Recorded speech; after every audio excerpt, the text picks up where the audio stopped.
Welcome to Sandbox8.com. I'm here at the 2010 PGA Outdoor Demo Day with Tom Stites, Nike Golf. He's the director of club creation, and he's going to walk us through some of the new clubs that Nike has to offer for 2010. Great. Well, we're real excited about our new MACHSPEED. In addition to the fact that Justin Leonard put it in play this year, we're getting a lot of positive comments on it. And it's a club that's basically built around the notion of as much technology as possible from the face, moment of inertia, center of gravity. All those things are things that we've learned and capitalized on with other products. But what's really unique about this club is that we've looked at ways that we could reduce the amount of drag as it's pulled through the air. And we know that the club comes heel first through most of the golf swing and then squares up right at impact. So basically we designed the club so that we can create these little pockets of air which allow the air to slip over the club more efficiently and faster. So every golf club's pulling a little miniature parachute through because of the size of the club. This one's smaller than it would be for a normal 460cc driver. Creates more club head speed. More club head speed means more ball speed. More ball speed means more distance. And so that's what the whole magic of this club is about. Now, you didn't do that by lengthening the shaft, because that seems like the one thing that I'm seeing, at least for 2010, is that everybody's touting speed, right? And so with the MACHSPEED and with other drivers, at least I've seen, is like a much longer shaft than like maybe an average person could handle, on a golf club. That might be long, but it sounds like that parachute analogy that you gave is the secret. It seems like the secret behind it. Well, we've known for what now? 500 or 600 years that a certain length of a driver is the most advantageous and the most comfortable for people to handle. We've always, we settled in that 45, 46 inch range. People can make it longer. Yes, you can pick up some potential club head speed, but you lose a little bit of the control. So what we're trying to do is basically make the club more efficient so that it plays longer in terms of length without really being longer, and the club can generate more club head speed to add to that velocity of the golf ball. And so these are things that you can make a club lighter and swing it faster, but you lose a little control. You make it longer and swing it faster and lose some control. Or you can make the club come through the air more efficiently and increase the club head speed. So that's the direction that we're moving with MACHSPEED. Now, that is an adjustable driver as well, kind of borrowing from like the straight fit line in terms of the... Exactly. We have multiple locations that the shaft can be rotated, and it can adjust the face angle up to 2 degrees plus or minus, open and close. It can also change the loft because of the non-linear bore positions of the shaft. As it rotates through, it can change the lie, can change the loft, can change the face angle.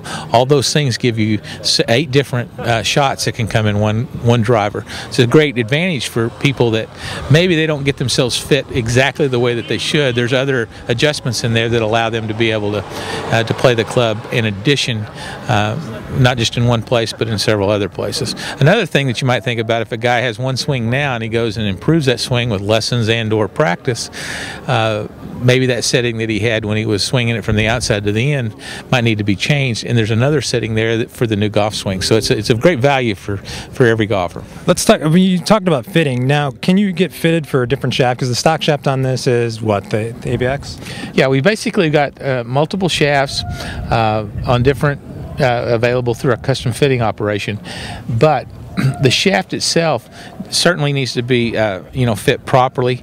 But let's just say someone does not fit themselves as properly with the shaft. Now we got the ability to actually change the head too. So it's a combination. It's kind of synergistic. We can make the club considerably better with both the shaft selection and with the head location relative to the straight fit mechanism.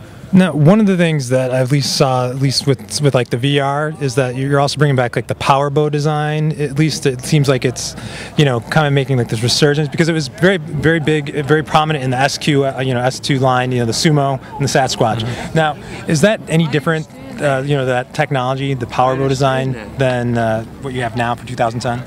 Well, basically, if we can move the center of gravity as far from the face as possible, we can create a higher ball flight for everyone.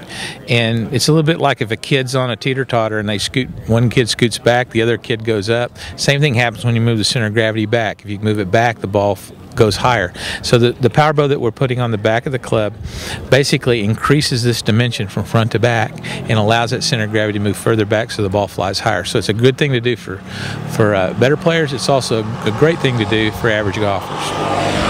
In terms of golf technology with golf clubs, with like drivers, it seems to be progressing. This year last year it was adjustability. This year it seems to be about speed. Where do you think it's going next? Well, there's some ways that we can make the clubs better in the future. Can't really tell too much about that now. We're going to keep our powder dry and show it to you next year. That's really interesting, because one of the things I'm curious is, do you think that there are too many choices on the market, when choosing a driver?